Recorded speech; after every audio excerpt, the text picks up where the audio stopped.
Me as an artist, I can't help it, but you got to know, in order to understand the artwork, you must understand the artist behind the creation. So that's the purpose of me explaining it. Then I'm going to talk about the context of the painting and so forth and everything and what it meant to me. And then also I'm going to talk about the process, which most artists themselves are intrigued, including me, intrigued with other people's process, whether you're a singer, musician, songwriter, dancer, what you always curious about other creators if you're a creator. And then for those that are watching on YouTube, you're new to my channel, art channel, I thank you for subscribing. I thank you for joining us to watch this video. Is an art presentation on this painting of Hank Aaron. I wanted to share with you guys, and maybe by listening and watching this video, if you're an art creator out there and you're painting, maybe this video will inspire you that you can produce art and be consistent with your artwork. Get out there, join like I have done. If it wasn't for this, probably would be taking me longer, but I'm a part of the Shows Artist Guild in Northwest Alabama in a place called Florence. By me being a part of the local Artist Guild, it opened up doors for me to be able to present my artwork to the general public. This is the Kennedy Douglas Center of the Arts. Is in connection with the Florence Museum of Arts. We call it FAM, and what appropriate name, because it seems like we are a family, a group of artists together. All right, so a little bit about me. My name is D. Weaver. That's why I paint and draw or create, is to tell a story, okay? Tell a story of what I value in a message. My goal or purpose as an artist is to invoke the viewer to contemplate into a contemplative thought, okay, which in turn arouses the viewer's emotions, curiosity, and memory. And I've been into art since I was 5 years old. I've had a special interest by drawing, and I didn't first start painting until I was in kindergarten. Picked up some watercolor, played with it. I loved, enjoyed the smell of paint, you know. Now, I don't get high on it, but I love it. It's I felt high, but not high as you would think as far as like, what's wrong with him? But high as far as emotionally excited and thrilled as a child would be. I didn't lose that, guys. Even into my adult years, as I grew up, I held close to that. And for many years, I've been intrigued by drawing and looking at things and admiring pictures and objects and things, and so that's what it's all about, being an artist. But the reason why I paint and draw or create is to tell that story. Now, as a result of looking at my art, my goal is to cause the viewer to respond in wonder and intrigue and curiosity. In other words, the purpose of the design of the creation is for you as a viewer to experience the painting by being uplifted. In other words, when I mean by uplifted, being inspired, being encouraged, seeing that, okay, the subject matter that he painted, I can relate to, I can connect with, you know. And next, I want to talk about the context. So for a lot of viewers out there, you may not be into sports and everything, as it's obvious that this is the painting we're concentrating on, Henry Aaron. So this painting is a picture of him. He's at plate, he's at bat. But Hank Aaron, a little bit information for you guys who may not know who he is. He is known for his power hitting home runs and doubles and stuff. And what made him unique, this is what it said about him. He hit balls out of the park. And only in Major League Baseball history, he surpassed Babe Ruth, who had, at the time prior to I think it was April. Let's see, April, I got the information. April the 8th, 1974, Babe Ruth had the most home runs hit by a Major League professional baseball player. He started his career in 1952 in a segregated Negro leagues and later joined the Milwaukee Braves. Now, at the time, the culture was segregated at the time, but in order to fulfill or to live out his dream, that's where he was at. Until there was an opportunity given by the Milwaukee Braves in 1952, he joined that team. And the thing what I love about Hank Aaron is that he's an athlete, okay? He's a human being, but it was another athlete that inspired him. He saw the greatness in another person and saw himself in that person, and none other than Jackie Robinson. So he was a fan of Jackie Robinson. As a little boy, he really admired, watched him, listened. Mainly at that time, they listened a lot of games on the radio of Jackie Robinson. He was the first professional athlete to break the color barrier. This opened the door for him as an athlete to play in the professional league among his baseball teammates and counterparts alongside with white athletes. Won the NLB title in 1956. The following year, he took home the league's most valuable player. He helped the Braves win a championship against Mickey Mantle's New York Yankees in 1952 for the World Series. He earned the name Hammer or Hammering Hank because of his batting average consistency of .300. For 14 years, 40 homers consistently for 8 years. That is incredible. No other baseball player had a consistency of having a performance that high, but Hank Aaron. And on Monday, April the 8th, 1974, Hank Aaron hit his 715th home run, surpassing the great Babe Ruth. Now, I don't know about you in the audience. I don't know if you were there or watched it on TV, but that had to have been very fascinating to see. A long time for many thought in the sports world, including fans, that Babe Ruth's home run record would probably never be beaten or touched. But on this night, April the 8th, on a Tuesday night, I think it was a Monday maybe, in Atlanta's Fulton County Stadium, he hit that home run. Now think about this real quick, context. Up until that time, has anybody ever thought you had something to prove? He felt like he had to prove himself. Yeah. It came across as being not arrogant, but rude to most people. But you got to understand, him being a black man in the deep South, he born in Mobile, Alabama, segregated community, just only seeing people like him, but then only at certain times he had to go out to the public. He had a lot of things that he had to deal with, but he didn't let that stop him. He didn't let that keep him from making a mark. And just like he looked up to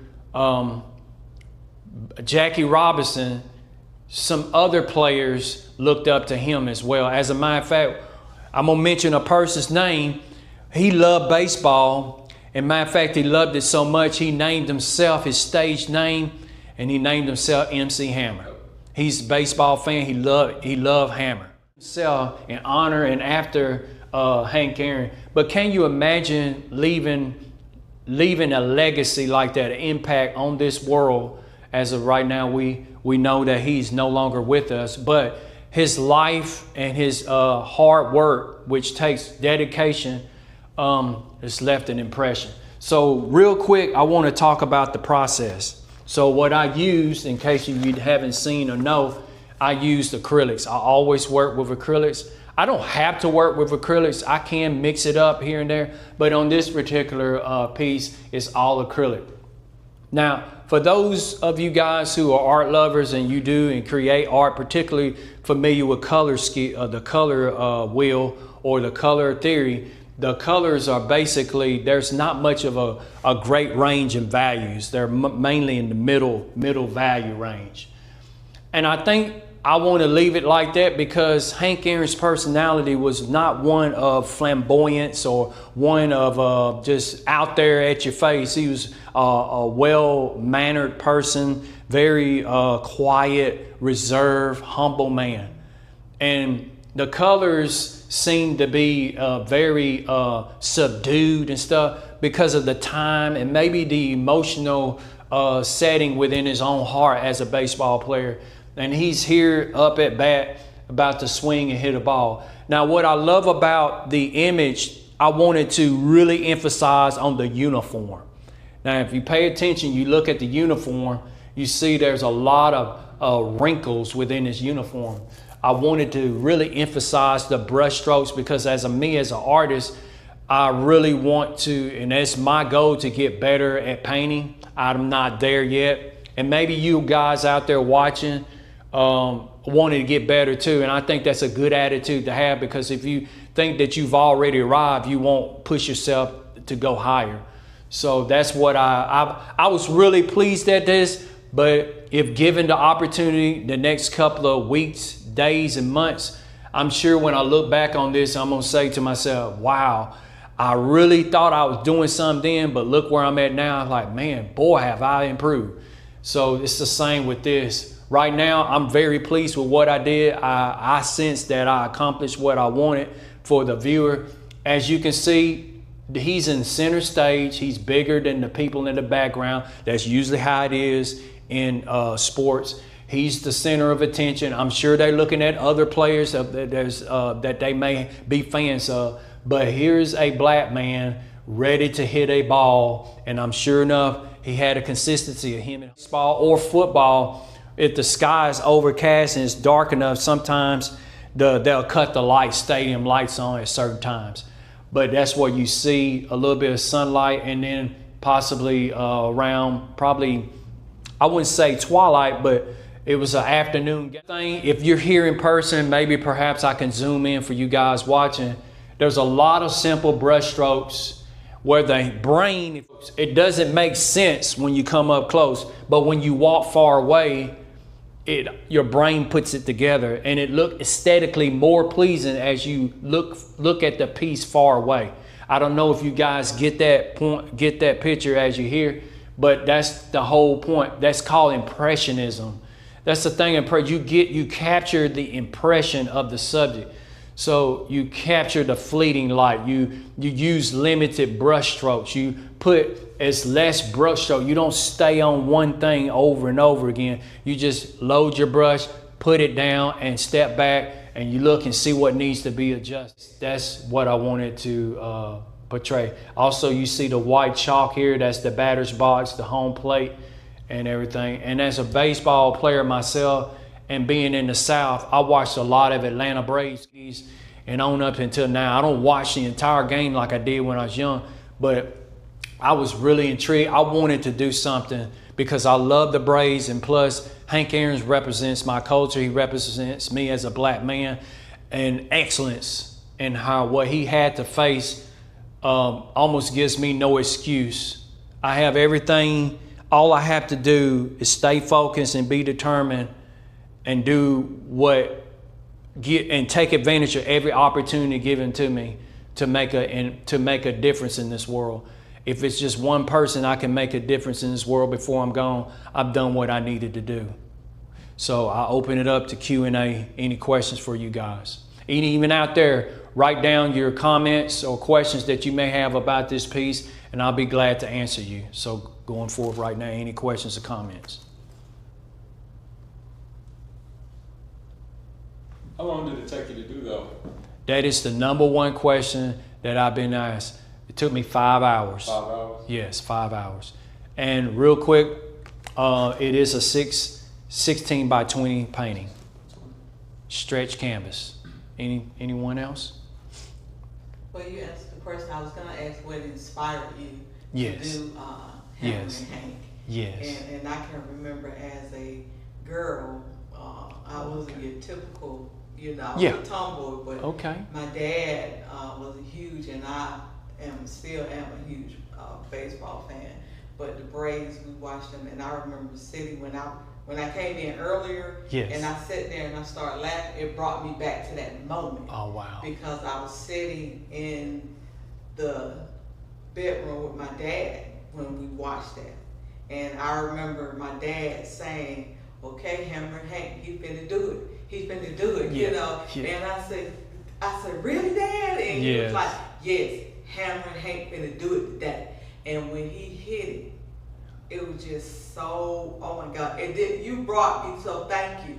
You brought me back to a childhood memory, and I was almost 8, but you brought me back to a childhood memory that blessed my heart today, because it gave me brought me back to that moment when I was with my dad, and I knew how huge fan he was, and to watch, as he said, Hammer and Hank, he's gonna do it, and he did it, and he did it. And I can't remember what inning they were in, but I remember when he broke the record, because it was so much being in the South, and he got so much hate mail and hate phone calls for right there to break the record. Yes. But he was determined. You said that he had something to prove, because he was determined, and my dad talked about that also, that Hammer's gonna do it because he's determined, that he's not gonna stop because you know, racism, people hating him because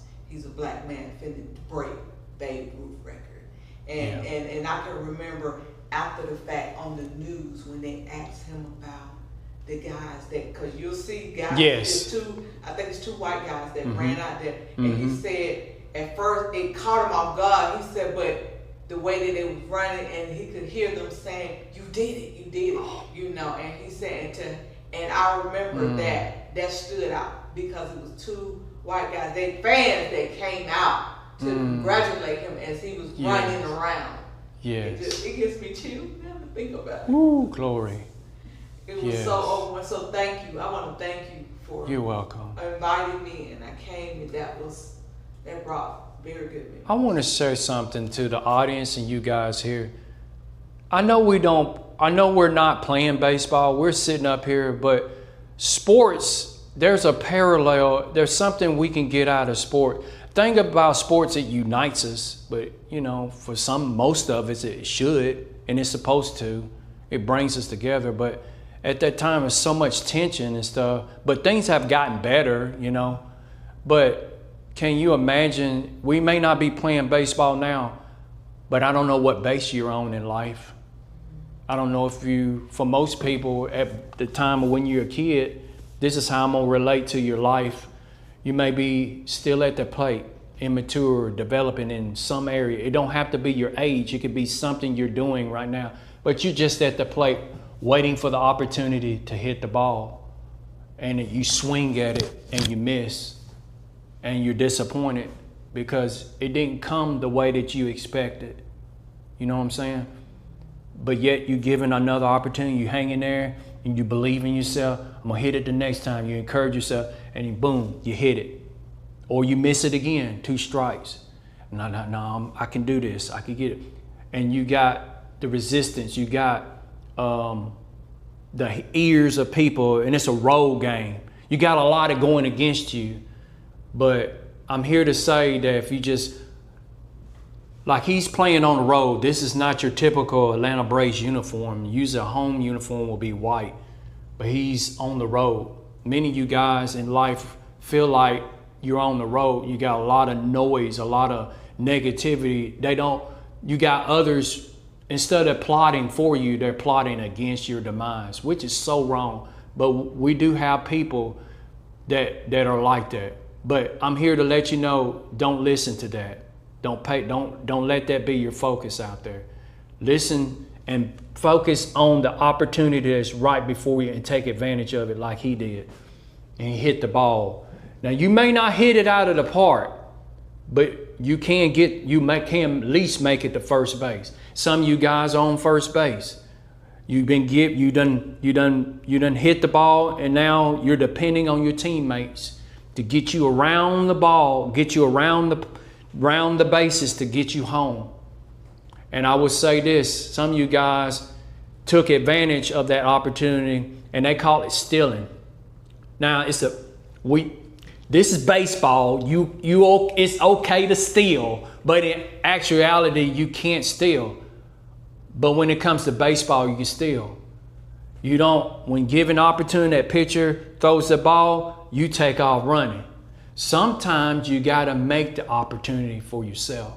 That's what stealing is. You're depending on your players. You're depending on somebody, a family member, a friend, someone in the community, someone you're depending on to help you get to second base and third base. Some of you depending on this and that, whatever it might be. Just know sometimes in life you gotta steal. You gotta just be aggressive and make the step out.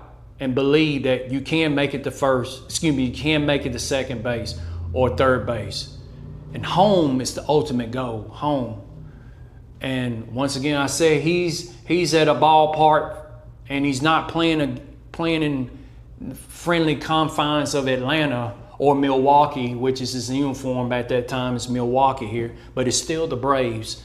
And home, the goal is to make it home. And once you do, there are going to be people surrounding you. Whatever home is to you, you know what it is. That's your goal, is to make it around them bases. But I'm here to let you know, may this painting inspire you to not give up and quit until you make it home. Whatever that might be to you. So anything else? Any other questions or comments? What do you think about that analogy, that story there? Spontaneous. Yes. I like the whole thing. Yes.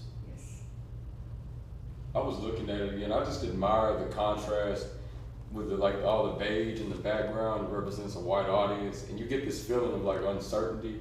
Like it's one thing to be brave, but bravery also means doing something despite being scared. And you kind of get that with Hank Aaron. Like he might feel uncertain because he's not just facing the pitcher. You know, he's facing an audience of people who don't want him to break that record.